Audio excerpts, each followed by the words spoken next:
पेट की चर्बी कम क्यों नहीं हो रही? पेट की चर्बी कितनी किस्म की होती है और पेट की चर्बी कम करने का तरीका क्या है?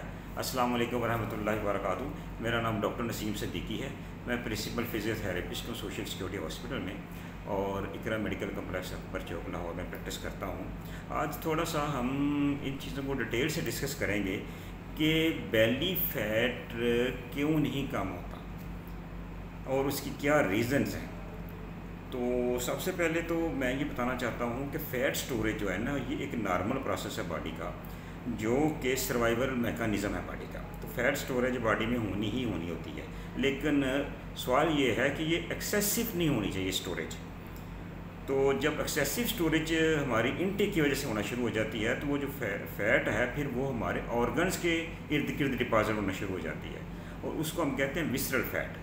और जब ऑर्गन्स के गिर्द डिपॉजिट होने से भी मामला आगे बढ़ जाता है तो फिर ये फ़ैट डिपोजिशन ऑर्गन्स के अंदर चली जाती है। इसको हम कहते हैं एक्टोपिक फ़ैट और ये सबसे ख़तरनाक पोजीशन होती है। लेकिन अल्हम्दुलिल्लाह जब आप डाइटिंग करते हैं या फ़ैट बर्निंग की तरफ आते हैं तो सबसे पहले यही जो फ़ैट ऑर्गन्स के अंदर होती है, जिसको हम एक्टोपिक फ़ैट कहते हैं, यही सबसे पहले बर्न होती है। तो सबसे पहले ये बात जहन में रखें कि मोटापे का ताल्लुक जो है ना, वो सिर्फ इस चीज़ से नहीं है कि हम कैलोरीज़ कितनी ले रहे हैं। मोटापे का ताल्लुक इस चीज़ से भी है कि हम कैलोरीज़ किस टाइप की ले रहे हैं। जो वर्स्ट टाइप ऑफ कैलोरीज़ है वो है जो अल्ट्रा प्रोसेस्ड फूड या ड्रिंक्स हम यूज़ करते हैं। जितनी भी पैकिंग मटीरियल्स हम यूज़ करते हैं, ये सबसे वर्स्ट टाइप ऑफ कैलोरीज़ है और इसका सबसे ज़्यादा नुकसान होता है।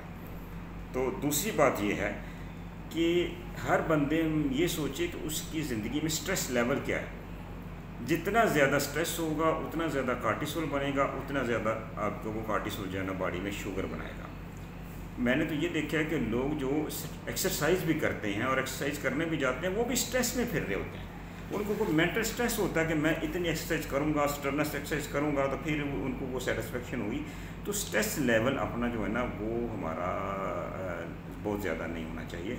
और तीसरी बात यह है कि हमारी स्लीप की कंडीशन क्या है। जो पूर स्लीप है उससे भी कार्टिसोल बढ़ता है और उससे भी जो है ना हमारा जो है ख़राब हो जाती है प्रॉब्लम।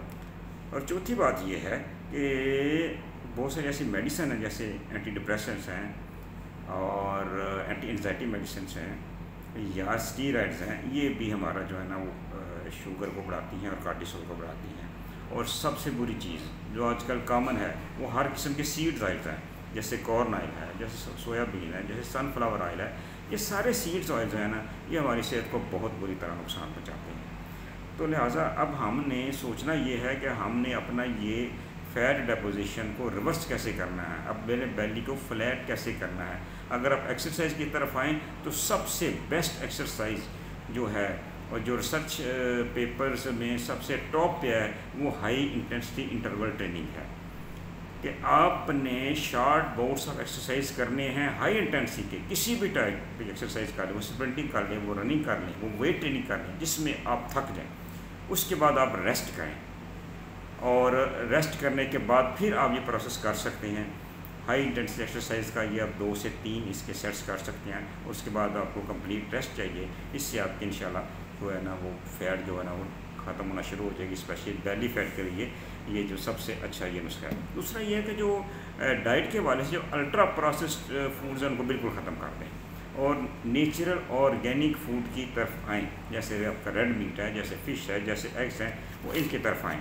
और चौथी चीज़ ये है कि आप कुछ वाइटामिन भी हैं उनका भी ख्याल रखें। वाइटामिन डी अपनी खुराक में ज़रूर रखें, वाइटामिन B1 ज़रूर रखें। और जो लोग हाई इंटेंसिटी एक्सरसाइज नहीं कर सकते वो लॉन्ग वॉक्स करें। लॉन्ग वॉक्स का फ़ायदा ये होता है कि स्ट्रेस कम होता है। जब स्ट्रेस कम होगा कार्टिसोल डाउन आएगा और जब कार्टिसोल डाउन होगा तो आपका जो है ना वो वेट रिडक्शन की तरफ आएगा, फ़ैट बढ़ने की तरफ आप जाएंगे। तो लिहाजा ये चीज़ों को ज़रा आप काइंडली अपने ज़हन में रखें। अपना बहुत बहुत ख्याल रखिएगा। अस्सलाम वालेकुम वरहमतुल्लाह।